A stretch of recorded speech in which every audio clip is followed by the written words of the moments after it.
afternoon. We got a lot of ground to cover today. With me is the woman to my right who needs no introduction. Welcome back, by the way, the Commissioner of the Department of Health, Judy Persicelli. I thought you may be still testifying, but I see you've come up for air. As well as to Judy's right, another familiar face, the Director of the Department of Health's Communicable Disease Service Director, Dr. Ed Lifshitz. Ed, great to have you back with us. We're going to hear from you in a few minutes as well. Guy to my left who needs no introduction, Superintendent of the State Police, Colonel Pat Callahan. We have Jared Maples, the Director of the Office of Homeland Security Preparedness, Paramount Guard, Chief Counsel, and a cast of thousands. Before we jump in, I just got off the phone with the Indian ambassador to the United States, Ambassador Sandhu. The ambassador has been posted in the United States since February 3rd, 2020. So you imagine the 15 months that this guy has had. And the tragedy in India right now with COVID-19 and the variants is unspeakable. It's beyond words. I pledged to him whatever we could do in New Jersey with one of the largest Indian diaspora in the United States that we would do on behalf of ourselves and our teams. It's not clear yet what that is, but I wanted to make sure he knew that in their hour of need that we were standing with them in support, including in our prayers. So keep them in your hearts and prayers. I had a conversation or a text exchange with one of our colleagues. I'll leave it unnamed, but she lost a relative over the weekend in India.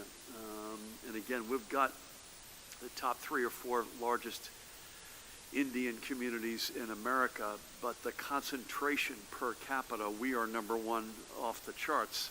And given our density, the Indian community in our state is not just large, but it's deeply felt. And so these are our neighbors and their relatives. And so please keep them all in your thoughts and prayers. As I mentioned, we've got a full session today. I do want to run through, before we get to some announcements, some of our numbers, because we're only able to make the announcements we're making today because of the improving numbers we continue to see across metrics. First, we continue to see forward progress in our vaccination program. I think you're going ahead, you jumped ahead there. As of this morning's report, we have administered a total of nearly 6.7 million doses, and more than 2.8 million New Jerseyans are now fully vaccinated. We are 60% of the way to our goal of 4.7 million fully vaccinated adults by the end of June. By the way, I was told virtually as I was coming over here that the Meadowlands mega site went through 500,000 shots today. When you think about that from day one at one site alone. Additionally, in our long-term care centers, we're now at nearly 85% of all residents statewide being fully vaccinated, along with a number that's improving, but not nearly where it needs to be, nearly 56% of staff. The resumption of the use of the Johnson & Johnson vaccine following a rigorous scientific review of a rare blood clot. With that, we once again have all 3 tools back in our toolbox, so our confidence levels were restored by that announcement. And we are seeing as well all the right trends emerging from our hospitals. Last night's reporting period had a total of 1,797 patients in our 71 hospitals, 1,689 of whom, by the way, were confirmed tested COVID positive.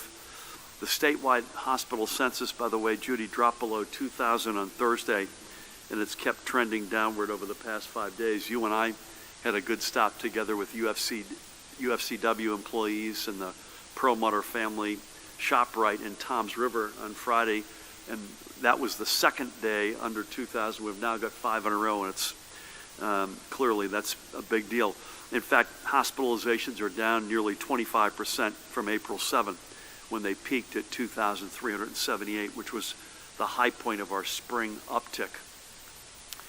Additionally, yesterday we saw 209 live COVID patients discharged statewide, 170 new admissions. As you can see, not yet confirmed, but 30 losses of life reported. And again, over the past several days, we've seen these numbers, particularly the discharged and admitted numbers, working in the right direction, with more days where discharges have outnumbered admissions, and those are the kind of days we want to see more of. The number of patients in both our ICUs and on ventilators have also begun to decline. 398 folks in ICU and 246 ventilators in use. And certainly we want to see these numbers falling more quickly, but the fact that they're going in the right direction is a positive sign. While we continue to count newly reported cases, a total of 1,558, the statewide rate of transmission is below 1 and is today at 0.90, which notes a decreasing rate of spread, and that is going slowly but surely in the right direction. And the positivity rate from all of Thursday's 38,732 recorded PCR tests was 6.44%. Now, 6.44 is not a number we love, but it is important to know it's the fourth consecutive weekday where the spot positivity was below 7%. And this also signifies an ebbing of the tide in terms of newly reported cases. Ed, after Judy makes her comments, I know you want to have a couple of comments on a data true-up on case numbers. So we'll get back to those numbers, if that's okay with everybody, in a few minutes.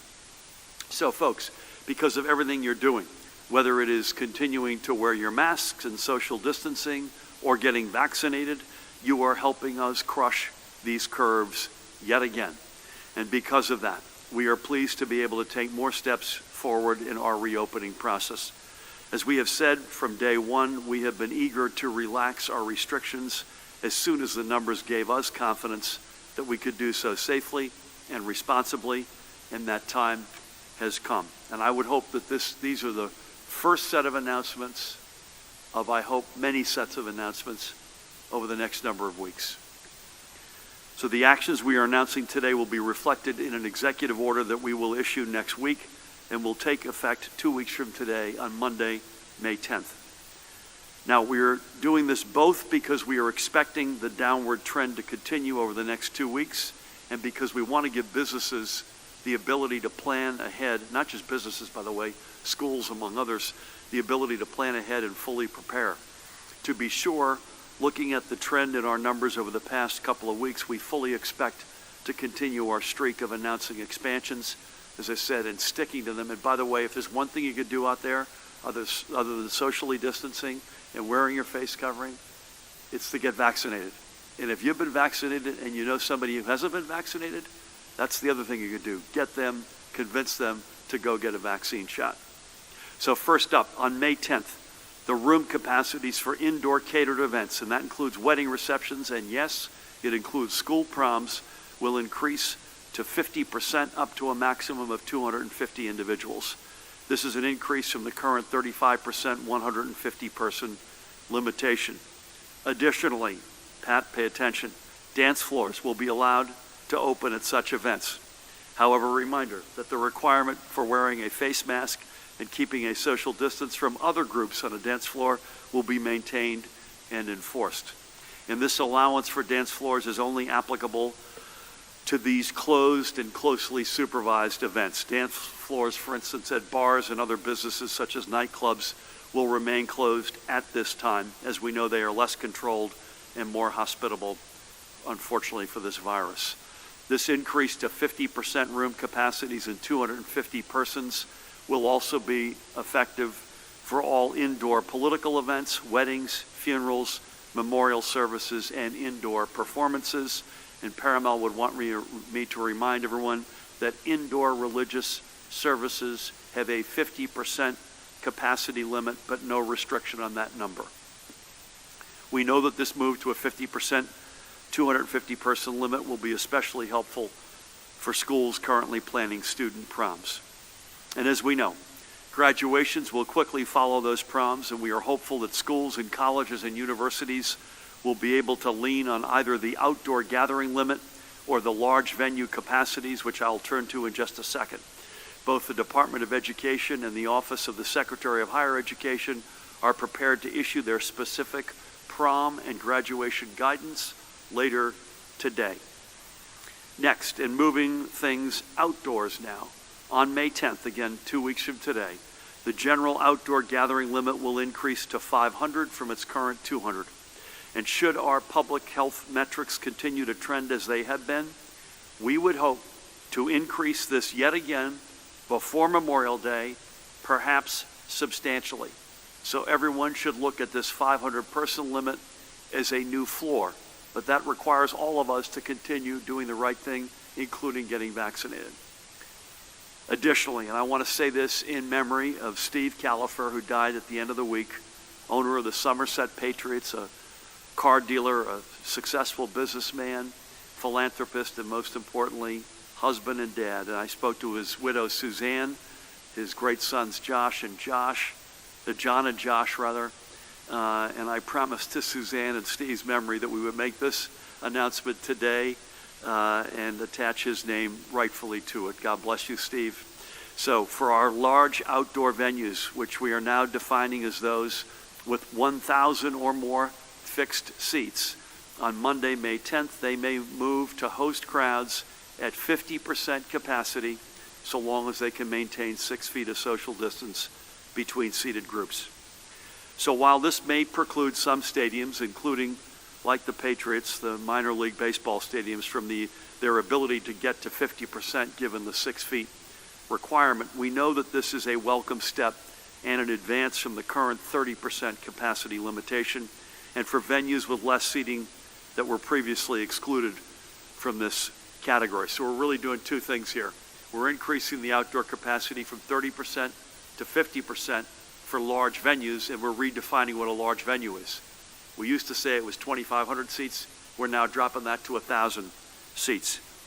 Further, when it comes to outdoor, and this is an important point, when it comes to outdoor venues, we are aware that the CDC is currently reviewing its outdoor guidelines more generally, and we will be prepared to relax the 6-foot distancing requirement outdoors accordingly, should, and I say should, the CDC move in that direction.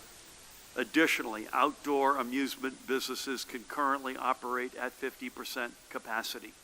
We are stating today that carnivals and fairs are permitted to operate at that amusement capacity starting May 10th. This means that county and other fairs, including the New Jersey State Fair, can enjoy the same 50% capacity limit that an establishment, say, like Six Flags Great Adventure does. We think this is only fair, no pun intended, and will allow our county organizations to move forward confidently with planning for their summer events. Now, 2 more quick notes. First, also looking forward to Wednesday, we're currently putting the final work on an executive order and follow-up guidance for the safe operations of both day and overnight summer camps. And we'll have those details to you in a couple of days. Judy and your team, thank you for the help there. And a reminder to our restaurants, who we know are anxious to expand dining capacities as the weather continues to get warmer, that outdoor dining is not subject to any numerical capacity limitation, unlike indoor dining, which remains at 50% capacity at the moment.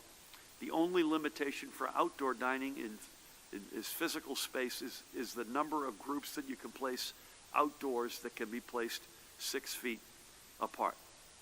We've noted here before how many of our restaurants and their host communities have gotten incredibly creative and flexible in allowing for outdoor dining. And many of the steps we took last summer in support of our restaurants are now a matter of state law. We know increased outdoor dining is here to stay. I certainly look forward to our ability to increase indoor dining capacities in the near future, but until that time, we want to make sure that our dining establishments, though they can go forward to maximize their outdoor footprints. I continue to urge everyone, I know my colleagues join me, to engage in activities outside wherever possible, particularly as the weather warms up. And Pat, thank you for a couple of warm days coming up this week.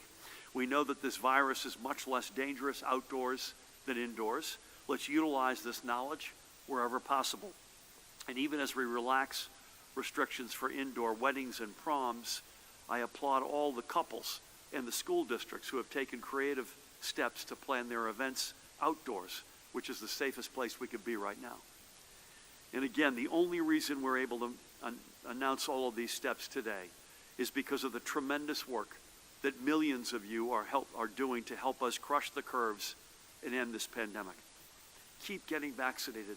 That's an incredibly important step we need to pursue. And if you know someone who may be nervous, reach out to them and help them understand that our vaccines are safe and effective. In fact, it's much riskier to not get vaccinated than it is to get vaccinated, and it's not even close. Keep masking up, keep being smart, and using common sense. The more you keep doing all of these above, the sooner we can look forward to reopenings, and I'm optimistic that that time will come very soon. Before I leave this, people ask me this all the time. What is your policy on outdoor masking? So before I get asked the question, it's the same as it's been since I think March of last year. If you're outside and you cannot socially distance, you need to wear a mask. If you're outside and you can socially distance, you don't need to wear a mask. It's that simple. Inside, you got to wear them. I wear 2 of them, but you got to wear them on the inside. Secondly, we may get the following question. So we've increased the outdoor gathering limit from 200 to 500, and we've increased the capacity at a large seating venue from 30% to 50%, but we've also dropped the definition of what a large seat venue is down to 1,000 seats. That's going to include a lot of, for instance, high school football stadiums. So the question is, if you've got a 1,000-seat high school stadium, and you can successfully get to 50% capacity and be 6 feet apart by doing so, away, other than your own families, how many people can you have at your graduation? You can have 1,000 people, 500 in the stands and 500 on the field. Everybody got that? So that hopefully is going to allow most places in the state to be able to get to where they want to get to. And again, on behalf of Judy, Ed, Pat, and myself, if the numbers keep going in the right direction and people keep continuing to do the right thing, including especially getting vaccinated, our capacities will continue to open up, sure as we're sitting here. Okay.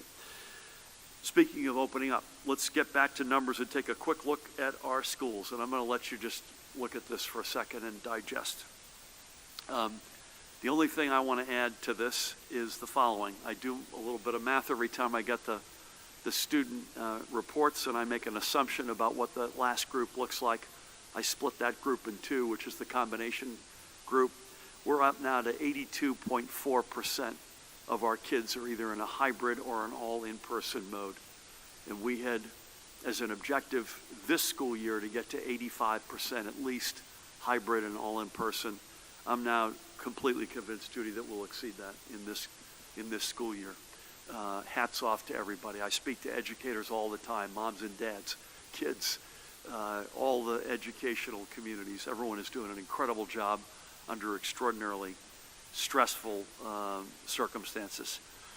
And so this is good news. I know we've seen this kick into high gear. I won't go through this, but the swings are dramatic into both hybrid and then from hybrid into all in person. It's good news, I know, for many, many parents. Again, I thank all the members of the educational communities, school officials, educators, ESPs, parents, all the stakeholders for their continued partnership throughout the past weeks and months, and our commitment to getting our kids and educators safely and responsibly back into their familiar classrooms is paying off. Now, of course, we have the tough job today, as we do every time we gather, to announce that we've lost another number of blessed souls from our New Jersey family, in this case 19 residents, to COVID-19 complications. They are mothers and fathers, neighbors and friends, and they are our fellow New Jerseyans. Let's take a couple of minutes to honor the lives of 3 of those we have lost recently. I want to begin today by remembering this guy, Thomas Walsh of Howell. Any question which country he loved there, right? I love that shot. He was Brooklyn born, but New Jersey is where he made his lifelong home. He was just my age, 63, when he passed away earlier this month. Thomas was an easily recognizable face across East Brunswick Township for his many years of service as the municipal plumbing inspector, working alongside developers and individual homeowners. And I want to thank my friend, the mayor of East Brunswick, Dr. Brad Cohen, for bringing Thomas's extraordinary life to our attention. He was a proud member of both the International Association of Plumbing and Mechanical Officials and the New Jersey Alliance of Master Plumbers, among other professional organizations. A devoted father, when he wasn't on the clock, he would spend his time with his children and other family members. He had a deep love of music and played the drums. He also could be found working on and riding his motorcycle. Thomas was a man of faith who devoted much of his time to the Calvary Chapel Crossfields in Jamesburg, where he served in the music and children's ministries. Thomas leaves behind his two beloved children, his daughter Rachel, with whom I had the great honor of speaking on Wednesday, and his son Christian, who's only 16 years old, as well as his 5 siblings, Diane, Kathy, Kenny, Michael, and Scott. We thank Thomas for his years of service to the East Brunswick community. May God bless and watch over him and his children and his family. Next up, let's honor the life of Carterets Edward Scott Bay, Jr., the salutatorian of Newark Central High School's class of 1968. Eddie would go on to attend Rensselaer Polytechnic University in upstate New York. He made his way back to his home state and began what will be a 35-year career at the New Jersey Department of Labor and Workforce Development. He started as a security official, but by the time he retired, he had worked his way up to the position of appeals examiner. His time at the department was not all work, as it was there that he met his wife, Darlene. A proud and giving member of the New Zion Baptist Church of Elizabeth, Eddie served as a church ambassador and was a member of the Mighty Warriors of Zion Male Chorus. Whether at church, at work, or on the street, he was known for offering, and I spoke to his wife about this, a cheerful Merry Christmas to everyone he met, regardless of the time of year. That's how deep the spirit was within him. Eddie now leaves behind his wife, Darlene, herself a minister, by the way, and I had the great honor of speaking with her on Wednesday, and she said, sure enough, it was Merry Christmas year-round, and he would stop people in their tracks when he said so, say, for instance, in the middle of July. They were married for 35 years. He also leaves behind his children, Edward III, Brianna, and Lachelle, as well as his 8 grandchildren, Naomi, Travis Jr., Shayna, Aaliyah, Timea, Hannah, Timothy Jr., and Eli, and great-grandchildren, Bella, DeAndre, and 7. Eddie's also survived by his brothers, John, Kenneth, and Dennis, his sister, Deborah, along with many nieces, nephews, cousins, aunts, uncles, and friends, and of course, his former family at the Department of Labor and at the New Zion Baptist Church family. Eddie was just 70 years old. We thank him for his years of service to the people of New Jersey and his community, and may God bless him for a life well lived in the service of others and watch over his family. And finally for today, let's remember this woman, Rosa Benitez of Highland Park. She was known by many as Amalia. Amalia and her husband Juan came to the United States together decades ago for the same reason as millions of others, to make a better life for themselves and their family. As Juan worked hard at the New Brunswick restaurant he owned and operated, Polleria Don Carlos, Amalia made sure their 4 children always had a warm, loving, and welcoming home to return to after school each day. She was a patient and hard-working woman in her own right, always ready to give whatever she needed to her family, even if it was just a hearty laugh. Amalia was 71 years old when she passed, leaving Juan Carlos and their children Isabel, Patricia, Natalie, and Carlos, along with a host of grandchildren and great-grandchildren. I had the honor of speaking with Patricia's daughter, Miranda, on Wednesday about her grandmother. We pray God's blessings on Amalia, and as Juan, too, fought his own battle with COVID, we also pray for his continued recovery. We are honored that they chose to make New Jersey the home from where they would find their American dream. So even as we continue to reopen our state, let's never forget those who will not be with us to celebrate the good times we know lay ahead. Thomas, Eddie, Amalia, and the more than 25,000 others whose lives this virus has now claimed. Let's never forget them, and let's honor them as best we can together as one family by winning this fight and ending this pandemic. Now let's switch gears to recognize another of the tremendous community-based organizations working hard to keep our families fed and healthy. Today I want to give a huge shout out to Tony's Kitchen, the food ministry associated with St. Luke's Church in Montclair. Tony's Kitchen is run by that woman, Ann Mernon, and countless volunteers. Tony's Kitchen started as a soup kitchen in 1982, but has grown over the past nearly 40 years to fight food insecurity in numerous ways. Ann and her team, and I have to say with the steadfast support of St. Luke's community and leadership, especially Reverend John Manel, have leveraged the great resources available to them in Montclair. They operate a Tony's Cafe food truck that brings meals directly to the community, a healthy backpack program for local school kids, and a food program for college students who we know are facing food insecurity at a growing rate, among many other vital social supports. And this is a number that, you ready for this one, folks? This is a number that should make us all realize the impact of the pandemic. In 2019, Tony's Kitchen provided roughly 227,000 meals. In 2020, they delivered more than 1 million. Unbelievable. To be able to maintain their critical community services and supports, Ann and Tony's Kitchens turned to the New Jersey Economic Development Authority, which provided a grant totaling more than $650,000 through its Sustain and Serve New Jersey program. This means Tony's Kitchen can partner with Montclair's famous restaurant scene to help them provide the meals their community needs. I had the chance to thank Ann last Wednesday for all the great work she and the entire team of volunteers and supporters are doing every day. Tony's Kitchen represents some of the very best of our state. Check them out. I'll give you two ways. Website, tonyskitchen.org, tonyskitchen.org, or go visit them at St. Luke, 73 South Fullerton Avenue in Montclair, 73 South Fullerton Avenue in Montclair. And that's a good place to leave things today. As a reminder, the expansions we announced today will go into effect in 2 weeks on Monday, May 10th, and our ability to keep moving forward relies entirely on each of you continuing to do the right things to get us through this and get us to end this pandemic together. Making sure we meet our targets in vaccinations is so very key. And we know that as much as we can say from this platform that the vaccines are safe and effective. We know that for many residents who have not yet made the decision, the most effective outreach will be from family and friends who have gotten successfully vaccinated. All the information you need is at that website, and that is covid19.nj.gov/vaccine.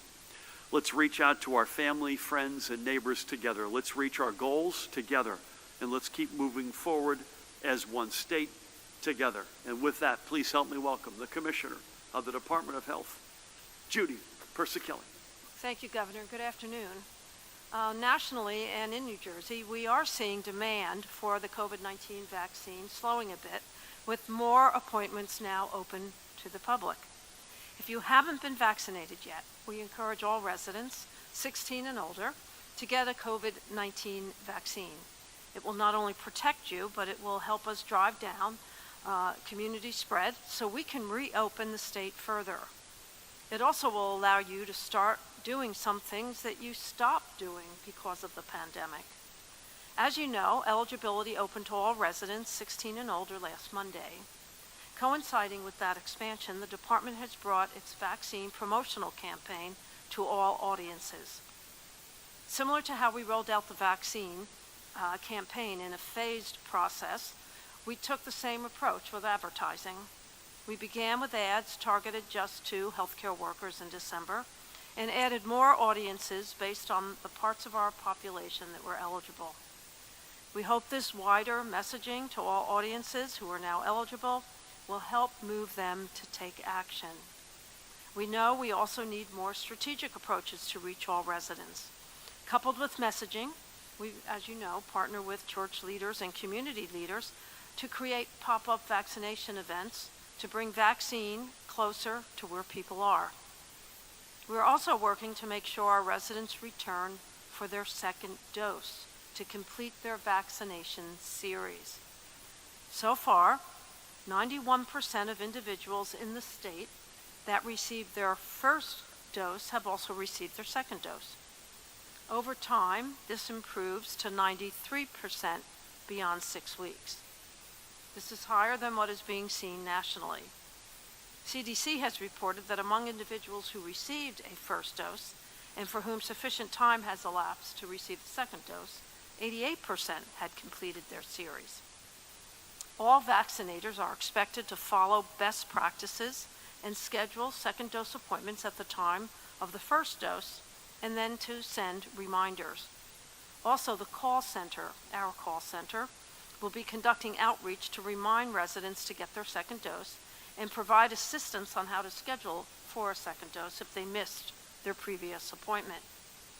It is vital residents get both doses so that they have full protection that the vaccines offer against COVID-19. As you know, on Friday, following a thorough safety review, the CDC and FDA recommended that the pause in the administration of the Johnson & Johnson vaccine be lifted and that the use of this vaccine can resume. The FDA and CDC have confidence that this vaccine is safe and effective in preventing COVID-19.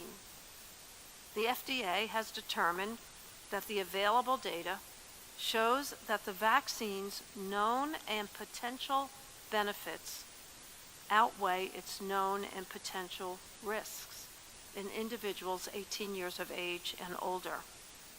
At this time, the available data suggests that the chance of thrombosis, thrombocytopenia syndrome, in other words, blood clots in the presence of low platelets, that syndrome occurring is very low.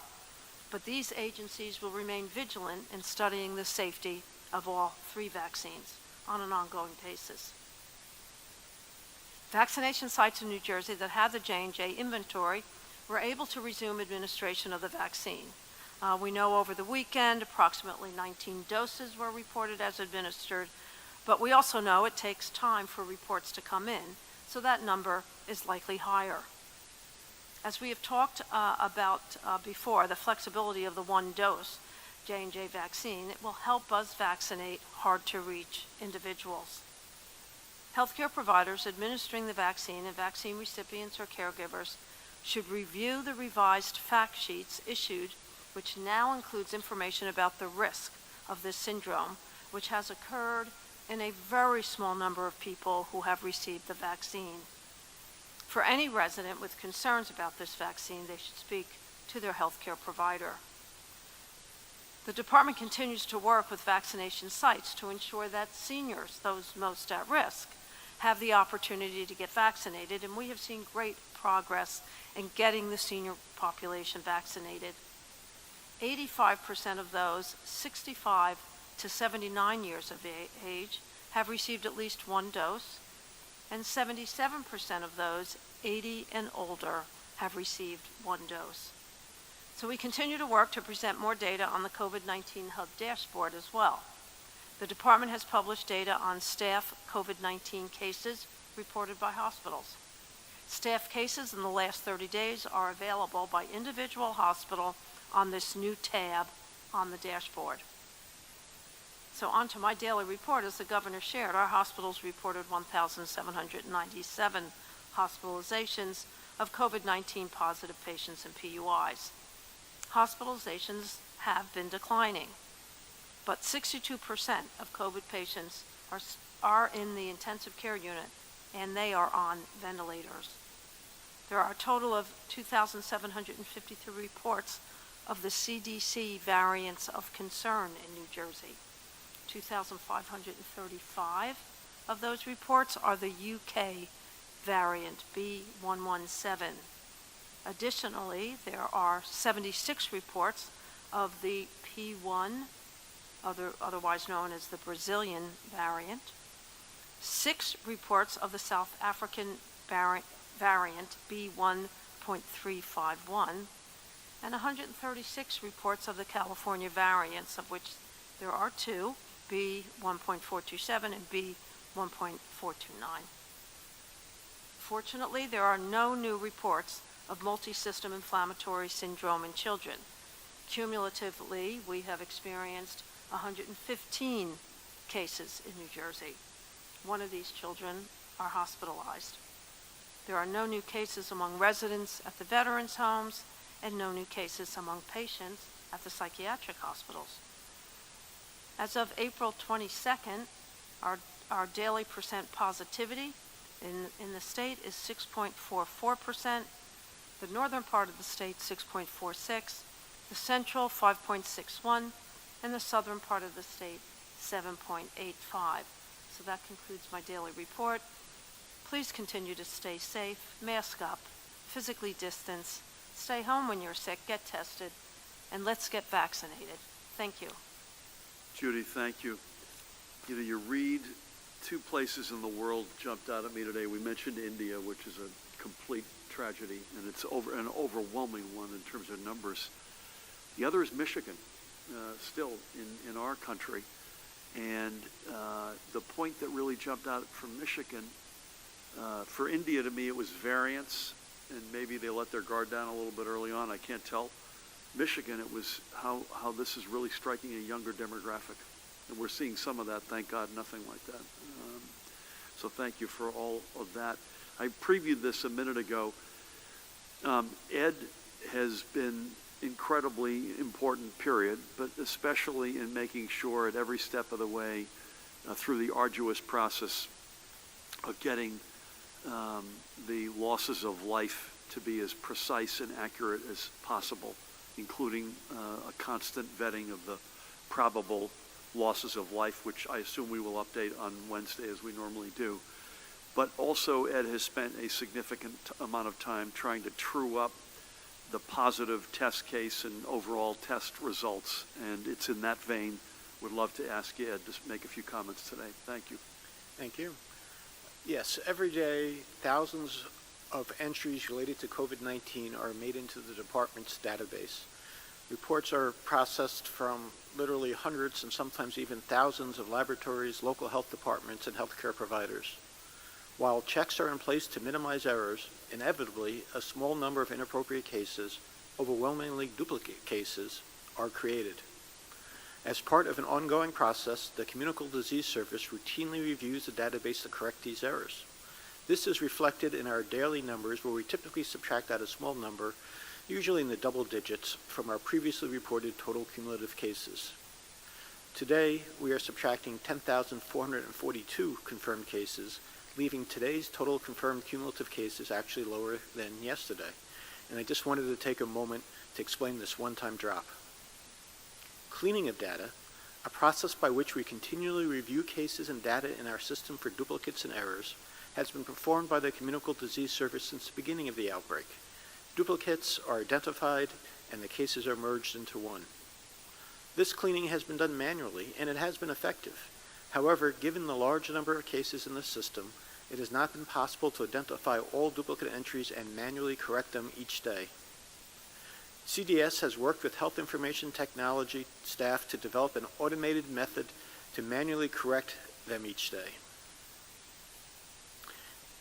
We applied this automated method to the database yesterday, and this one-time drop of approximately 1.2% in the cumulative number of cases was the result.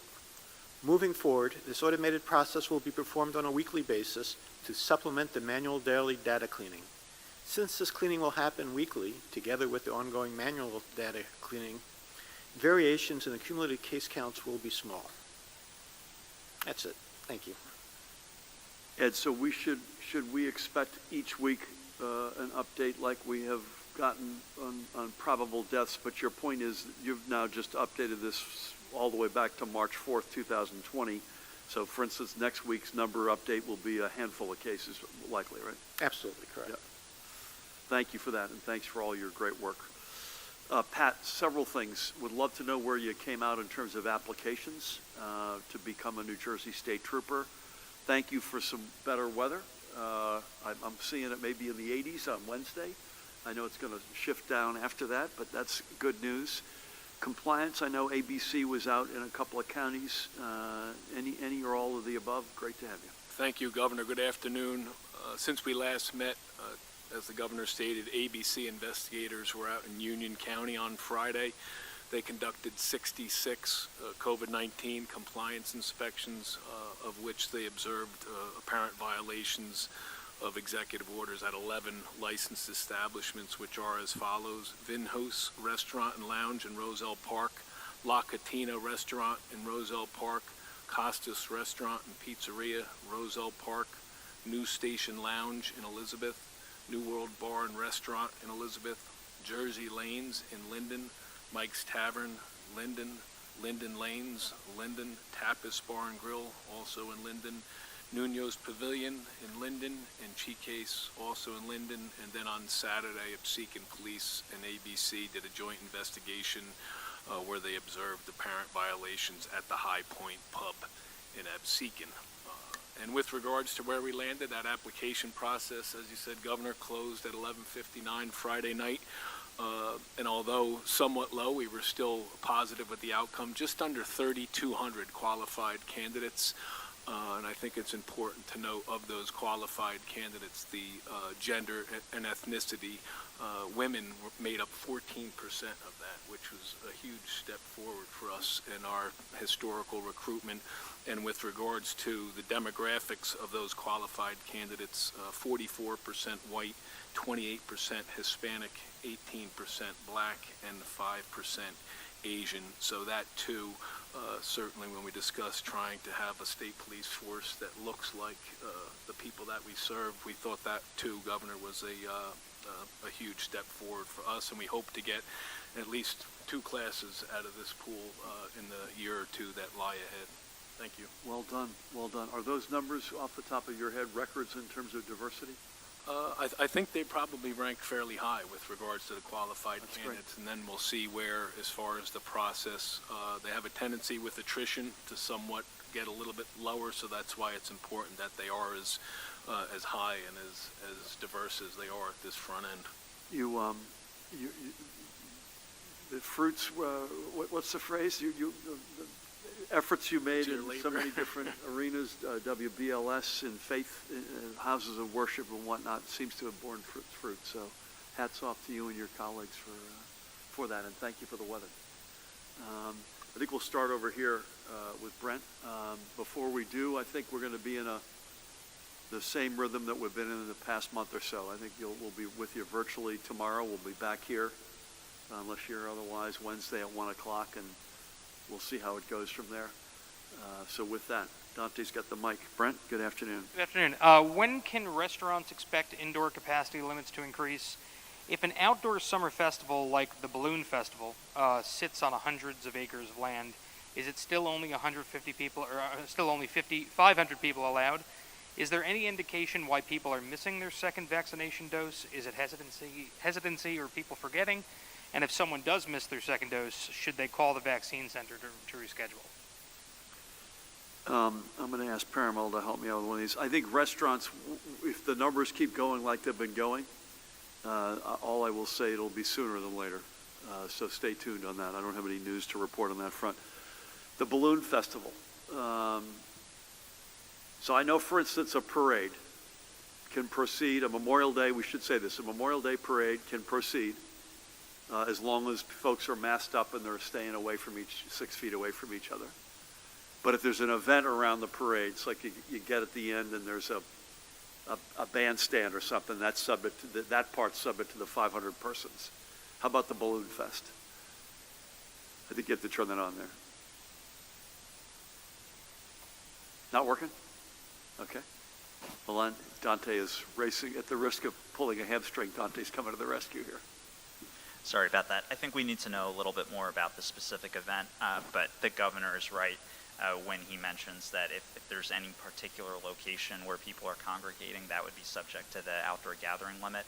If it's something much larger, such as a fair or a carnival where people are generally dispersed throughout, then as the governor mentioned, it would be subject to the 50% limit, such as amusement parks. I think on something like that, we probably want to have a specific reaction to it, I would think, right? Do you have a second mic? Is that working? Yeah. Okay. Judy, in terms of second doses, a couple of things to repeat. We're ahead of the national average. And as a general matter, I think we're number 6 right now in the country in terms of we get the shots, we get them into arms. So, and we're the only big state consistently in the top 10. So there is a little bit of it, if it ain't broke, don't fix it. But what's your sense? Is it people who feel invincible after one dose? Is it, I forgot to go? And I think your other question is, what happens if they miss it and they realize, hey, wait a minute, I missed my appointment, what do I do? I think on that last one, you go back to the place you got your first dose, I believe is The second doses are reserved at the places where you received your first dose, so we encourage you to make those appointments, even if you're outside the window of the 21 days and 28 days. I think it can go as far as 6 weeks.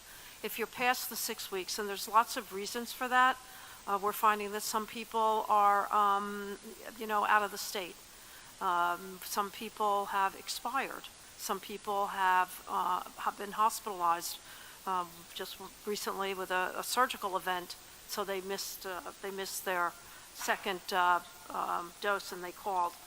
We do encourage you to call the call center if you have any questions, and they will help make the second dose vaccination appointment based on the type of vaccine you got for your first dose. So it may be that they'll send you to a local pharmacy if that's more convenient for you. I think vaccine hesitancy, there is an element of that, and we again encourage people to seek out guidance from their healthcare professionals, to call the call center and try to talk it through. And we want to listen to every single person because it's so important that you fulfill all of the vaccine regimen. To say, as a personal matter, we're going back for our second on Friday. I'm not sure you're observing this time around, Judy, but either way, you'll be with us in spirit. By the way, that was, you know this because you were with me.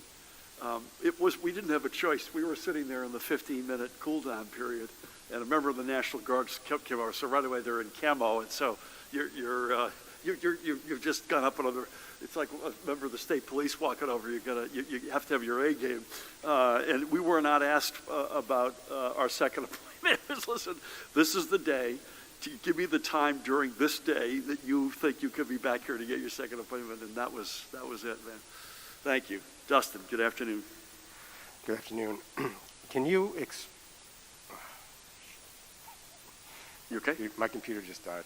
Oh, no I'm problem. going to go from memory. Can you explain the rationale? Do you want me to come back to you? Would that help you? Or no? No, the battery just Okay. died. Bear with me. Can you just explain the rationale behind allowing dance floors to be open in private events but not in other settings? Is there a difference there? Yep. On the state of emergency and the public health emergency, you recently said that keeping those enacted allows you to do more things for people. Can you explain what those are, what the rationale is for keeping those in place? And the reason I'm asking that is because when the emergency is extended, that keeps the immunity in place, the immunity law in place for nursing homes and hospitals. And advocates and lawyers think that is not needed any longer. Okay. I wonder if you think that if the hospitals and the nursing homes still need immunity, if so, why? Because at this point, it seems as if the state is simply protecting hospitals and nursing homes while families have really no legal recourse unless they reach that high bar threshold of criminal negligence or some sort of criminal activity. Thanks. Thank you. Good recovery on the computer crashing. I think on dance floors, it's a simple calculus. And by the way, this is a step we're not taking without a little bit of risk here. This is an homage, A, to the numbers going in the right direction, and B, you're only a senior in high school once. You're only getting married, well, perhaps not once, but these are big deal events. And so the theory, Dustin, is that we believe, and we are mandating this or asking these organizations, catering halls and others, events that are being catered have we believe, a higher ability to police what's going on than just opening it up more broadly to everybody, including bars and nightclubs. It is admittedly somewhat of a fine line, but it's one that we feel comfortable coming down on.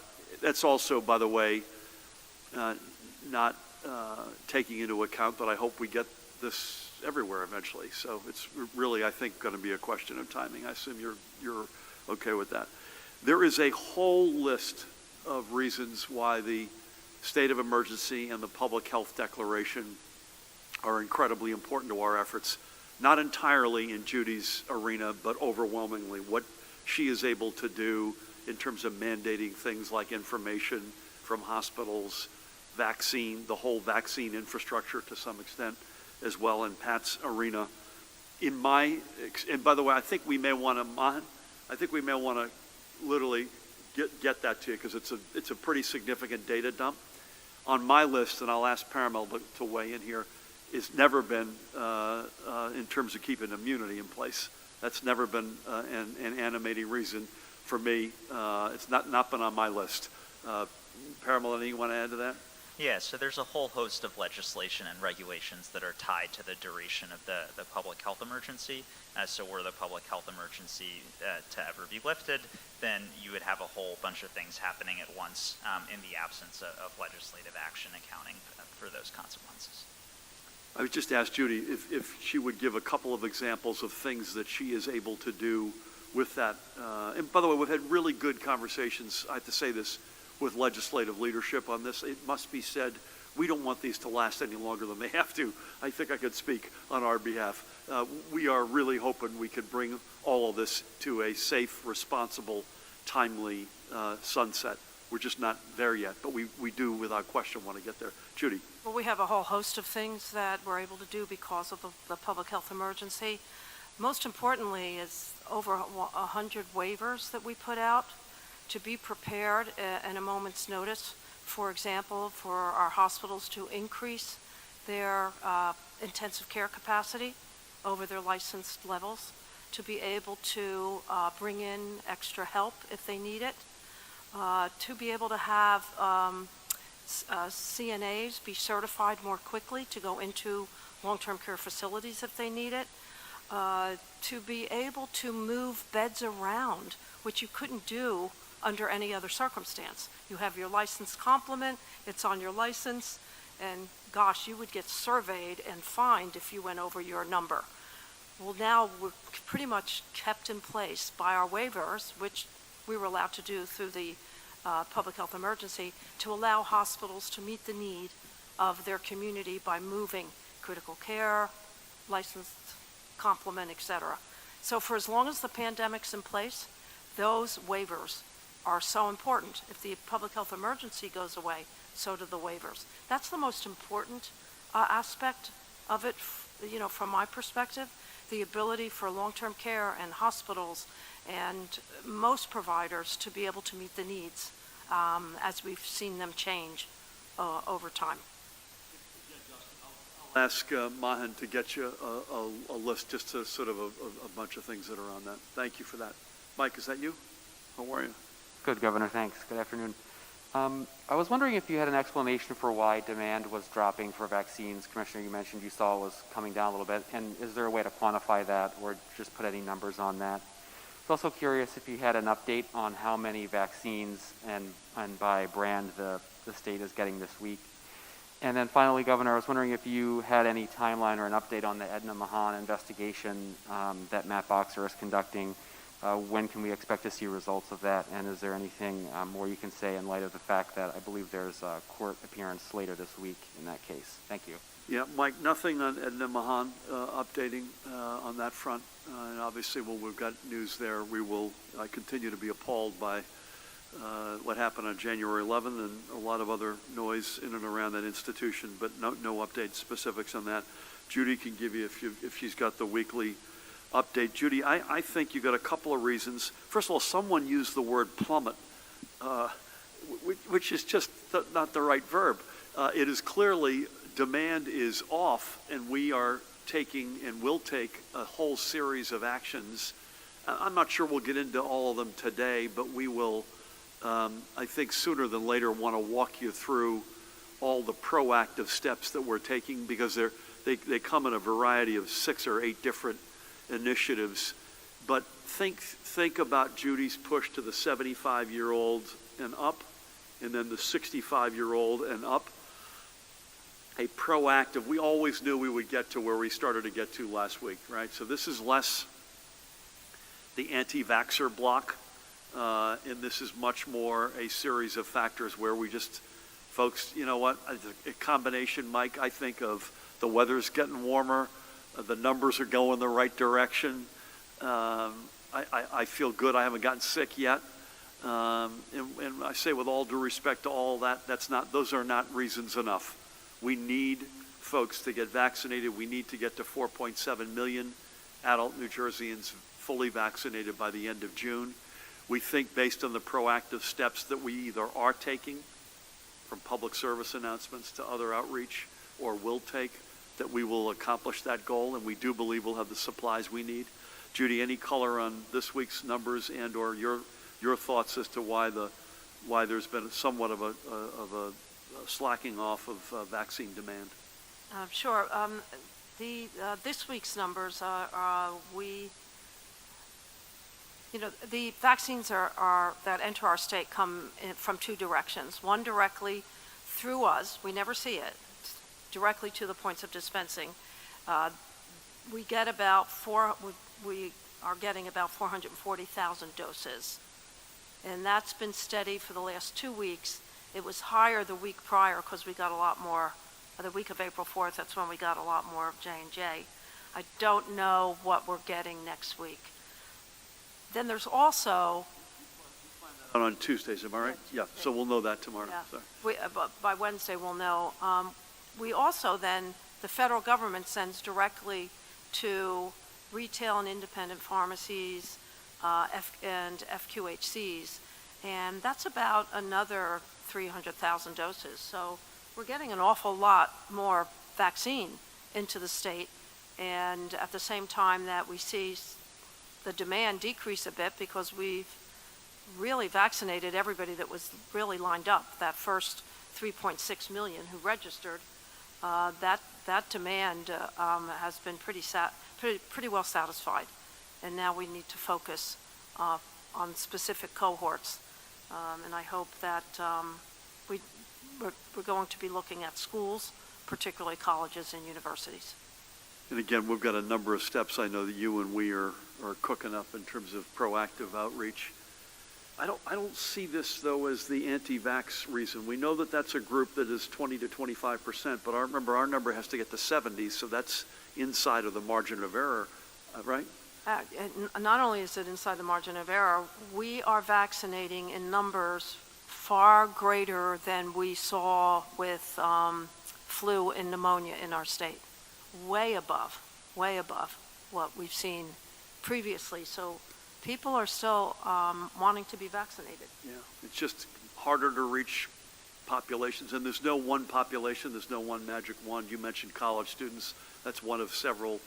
Equity continues to be a journey that we're on. We're not yet where we want to be, and there's a number of different weapons. I think, Mahan, maybe Wednesday or Monday, we should probably hit sort of a discussion about the comprehensive package of things that we're doing that we believe will, along with a sufficient supply, will get us to our objective before the end of June. Thank you, Judy. We've got West Orange in the house, I see. Good afternoon. Afternoon, Governor. A few on the Johnson & Johnson vaccine. What is the state's plan for administering the J&J vaccine now that it can resume? And has the state started getting shipments again yet? How do you plan to address the uncertainty surrounding the vaccine following the pause? And how do you think that uncertainty can affect the state's push to 70%? Second, we asked last week about the differences in reporting vaccines received and shots given between what the CDC and the NJDOH reports each day. We didn't get an answer on that, and do you have an update on that? And then finally, do you have an update on the mobile vans or the quote, the triplets, when they will be up and running? Triplets are all doing well, by the way. Judy, you could hit J&J. I personally think that the system worked. And I'm saying this with two medical experts to my right. The U.S. CDC and their related organizations saw a small number, but a small number of very concerning cases, and did what we would want them to do. They called timeout, They had an independent group assess it. They came back, and then ultimately this was blessed by the CDC, that it could go forward, but with very specific warnings about this very small likelihood, but nonetheless an eventuality. I personally think the system worked, and I think that should give us confidence, not take confidence away. But I'll defer to my colleagues. So I've got no update on the number discrepancy, and unless you all do. Mahan, can we follow up on this? Again, this is a slight differences of numbers between the CDC reporting and the DOH reporting, and that's a follow-up we owe you. Mahan, you'll help me out there.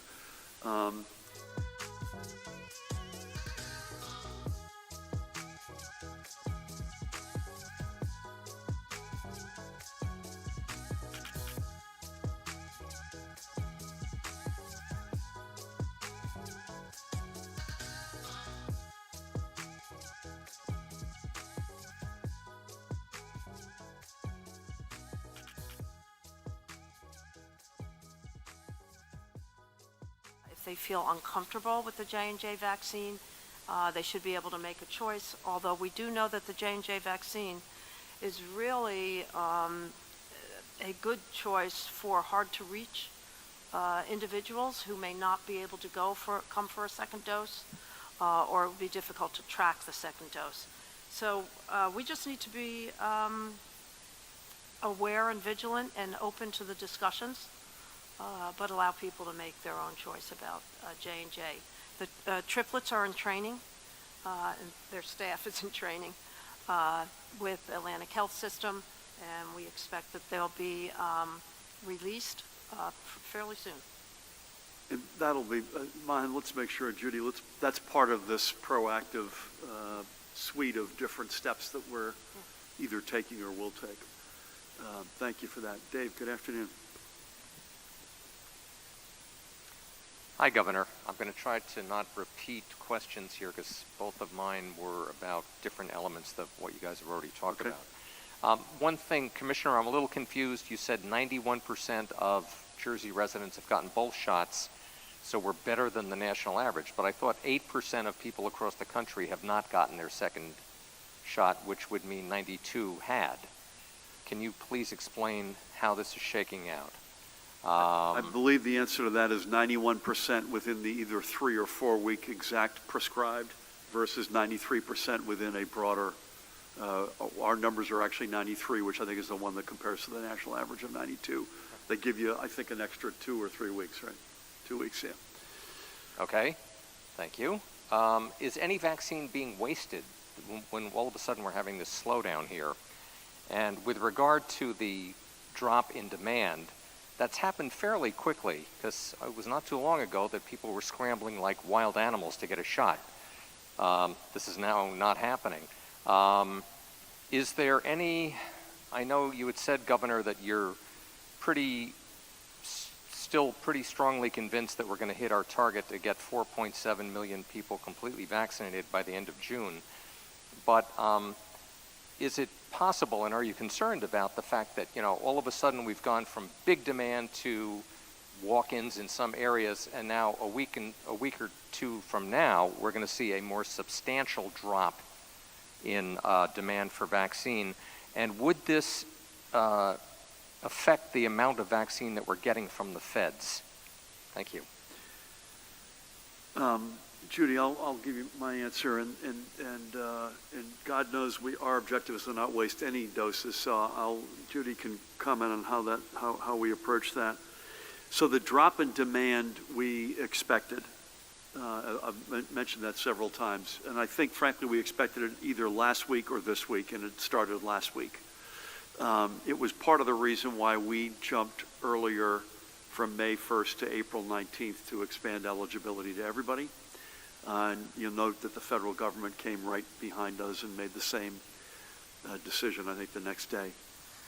And so not only do we expect it, but we also knew, which is why my confidence remains high, that to clean up the balance of the folks we need to get to that 4.7 million number, we need a suite of proactive actions to get them. I mentioned public service announcements.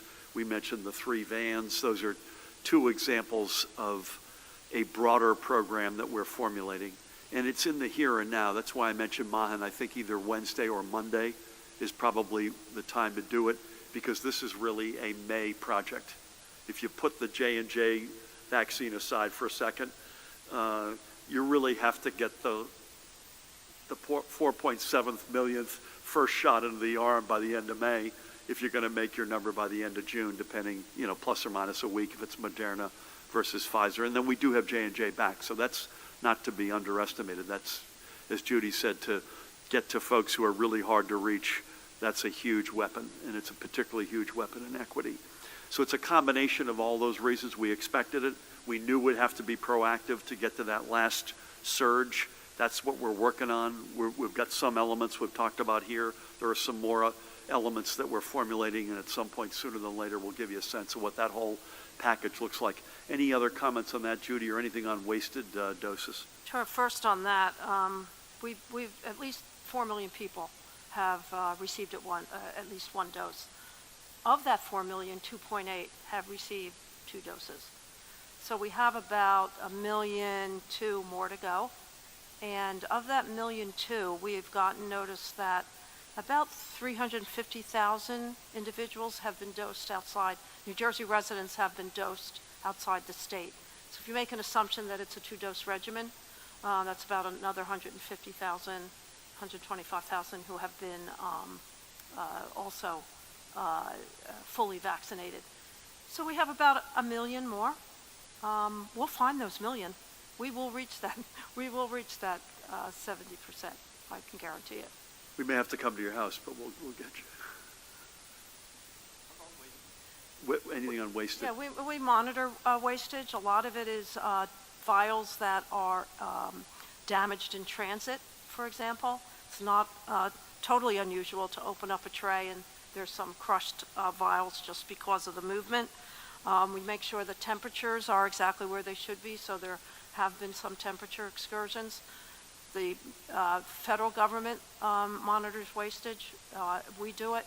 We get reports 5 o'clock every day about where we are, but we're not seeing wastage as a result of slowing of demand. That was the key part of yours.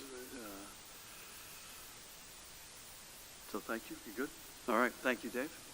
Nikita, good afternoon. Good afternoon, Governor. So first off, how do you justify leaving a Republican seat on the Election Law Enforcement Commission vacant for more than 3 years? And what is your timeline for a nomination to that seat? Next, when do you intend for state workers to return to their offices, which have largely, or at least mostly, been unoccupied for the past year? And I know Mike already asked about this, but on the Boxer investigation, it's been almost 3 months since you announced this quote-unquote expedited probe. I'm wondering if, even with having nothing to add, whether or not you have any update on when that report might be made public or completed or released. And then finally, how comfortable are you with the amount of attention that Sue Fulton will be able to devote to the Motor Vehicle Commission as she prepares for a confirmation before the United States Senate? Let me start with Sue. I think that's a great badge of honor for Sue personally. I remember a member of the first graduating class at the United States Military Academy that allowed women. And she had an extraordinary career in uniform and since. So hats off to Sue. It's a huge testament to her. I think it's a great statement about our country, and it's a great badge of honor for New Jersey. We'll make sure that we have the command and control that we need. She's got a very strong team underneath her.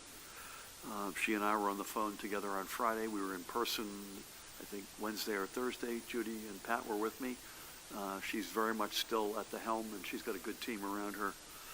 Nothing new on the Boxer question than from what Mike asked, other than to add the point that you know, but folks who listening may not know that there are really 2 investigations here, one by the Attorney General, and he's had several indictments I might add, each one of them had official misconduct as part of them. And then Matt Boxer is leading a separate investigation. There's no one answer on state workers. I think Judy's been going in with her court team every single day since last March 4th, and Ed as well, and Pat and I have been going in. It depends on where you are in government. I had a call with a bunch of workers a couple of weeks ago. You know, one reason to come back should not be, hey, it's been a long time, we haven't been together. That's not enough of a reason. It's got to be that we've got this thing behind us, or there's a operational reason. You mentioned, Sue, motor vehicles, clearly you got to be at the point of attack. We had a good conversation with some legislators a couple of weeks ago.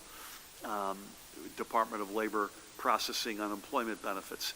Do you physically need to be in the building, or can you do what they're doing by phone and or through the internet? And the decision has been made up until now that latter model is, or the former model rather, doesn't give you any more of an ability to get a claim processed. And that doesn't mean if someone's claim isn't processed that they shouldn't be frustrated, because I don't blame them. But you know, there has to be a reason why we're back in person.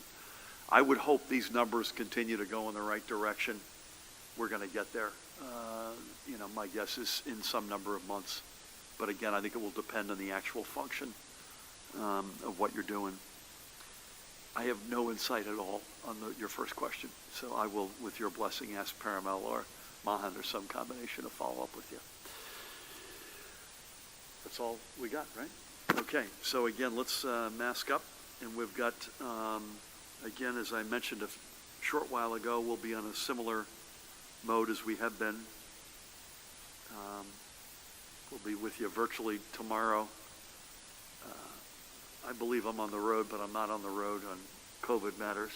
But if we are, if we have an opportunity with members of the press and we've got COVID updates, we will get them to you. Judy and Ed, thank you, as always, for being here. Pat, Paramel, Mahan, the rest of the team. Keep doing what we're doing, folks. Again, I think we get continued compliance, whether it's a proprietor or you by the millions of doing the right thing. I think particularly, Judy, when you're inside, I mean, that's clearly the much bigger risk that we have. When you're indoors, that's really where you got to bear down and ask yourself, are you doing the right thing? And please get vaccinated. And if you know a family member, a neighbor, a friend, a coworker who's sort of on the fence, just remember one thing.